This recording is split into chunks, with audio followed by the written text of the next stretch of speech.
Goalies, you're probably using visualization, but I bet you aren't doing it right. So don't make these visualization mistakes. So when you think of legendary goalies, you think of guys like Patrick Waugh and Marty Brodeur. And when we think of someone like Waugh, he was really one of the first goalies to come out and say he uses visualization as a tool, as a key to success. And science actually backs up what Patrick Waugh was doing. Visualization is one of the most powerful tools for goalies. And mainly it's because our body doesn't know the difference, and our brain doesn't know the difference between real life and what's made up in our head. And we can use that to our advantage. So visualization or mental imagery is more than just making the save. It's about creating a full sensory environment that you are engulfed in, just like you are in real life. This means you need to activate all the same pathways. And so you need to activate the neural pathways in order to get those physical reps. Your brain is firing and it's getting the same signals when you're imagining what's going on as you are in real life. Visualization has also been shown to improve reaction time and decision making because you're getting those reps. You're seeing yourself making the saves. You're seeing yourself processing those plays. You get those reps. When you get to real life, boom, you've got it. It also has helped build confidence and reduce anxiety. So the more you see yourself succeed, the more you believe you are succeeding, the more you believe yourself are succeeding, the more confident you're going to be. So how do you visualize the right way? First, find a quiet space. I can't emphasize this enough. And I get it. Like often use visualization when we're at the rink and there's things going on. We have teammates, we have meetings, we have fans, we have all these things. But if you can find yourself in a nice, quiet, relaxed place, whether you're lying down, you're sitting up, just whether you have noise canceling headphones on, something where you can focus and relax your breathing, the calmer you are, the more vivid things are going to be. Next, this is the most important one of the two. This is something I actually learned from my mental coach, Bob Broughton, very early on. We started working together because I'd really never truly visualized in my career until I started to struggle with some of the mental performance things, and he brought this in. Basically, it's not just about seeing the save. When we think of visualization, we're like, oh yeah, like making the save, whatever. No, we want to engage all senses. Sight. We need to picture the rink. We need to picture, our hands in front of us, our gear, the puck, the scoreboard, the fans, everything.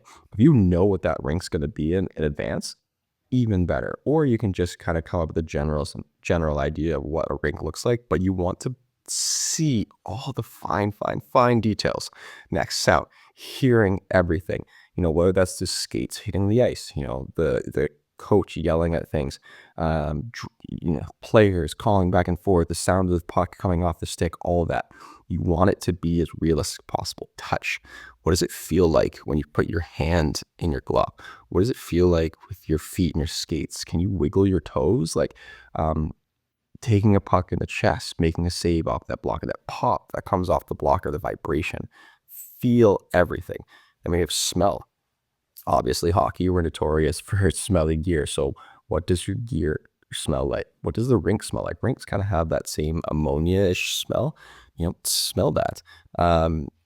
Even like the smell of like the cold air, that crispiness.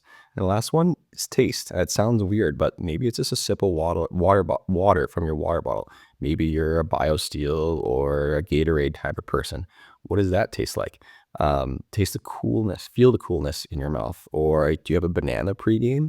Or maybe it's the taste of sweat. Like all that stuff adds up. So the more realistic your imagery, the more effective it will be. And studies have shown that engaging multiple senses makes visualization about 30% more effective. And hey, take advantage of that when we can.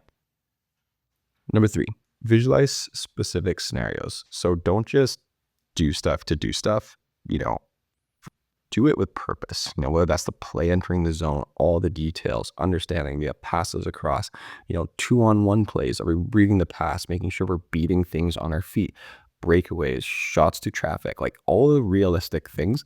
That's what we want. We don't want shots just for the sake of shots. We want to use it and be as realistic as possible. 4th, control the outcome, stay positive. So our brain can't tell the difference. So if our brain can't tell the difference and we're in control of our brain, why don't we just create the narrative exactly the way we want it? So create that positive, awesome environment where we're making the saves, we're feeling good, we're getting the wins, and we're going through overtime and we're getting that 1-0 shutout, that 2-1 win. Like, what does that feel like? Bring up that sense of emotion. Like, be confident in that. Like, if your brain doesn't know the difference, and you're confident all the time on the ice in your visualization, when you get to the ice, you're going to feel confident because you're going to say, oh, your brain's going to be like, man, we've done this 1,000 times. I get it. There's no big deal here. And then the last one is not really a tip, but it's more try to use visualization a little bit before practice and games as well, because you can use this as a pregame routine, a pre-practice routine. You can use it on recovery days when you're not on the ice, but you want to get some mental reps. You can use it as its standalone training as well. Just make sure that you are using it. All you need is like 5 to 15 minutes a day of it, and you'll start to notice and see a difference. So, key takeaways.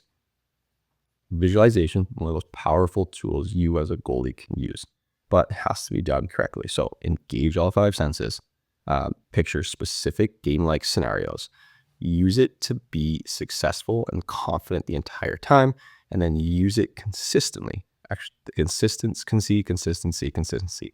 If the more you're consistent, the better it's going to be. Just like when you do meditation or anything, it's hard to start, but as you do it more, you get better and better and better. So be consistent and religious with your practice of it. So it's not just, oh, well, I'm going to do it now. I'm going to do it now and it suits me. It's like, no, we're doing it every single day at this time because I know I fit into my schedule. So be consistent with it. Take the time to train your mind.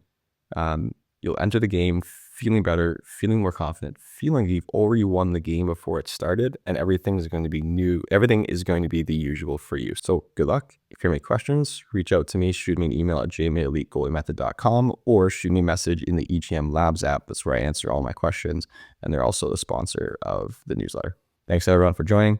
I'll see you all next week.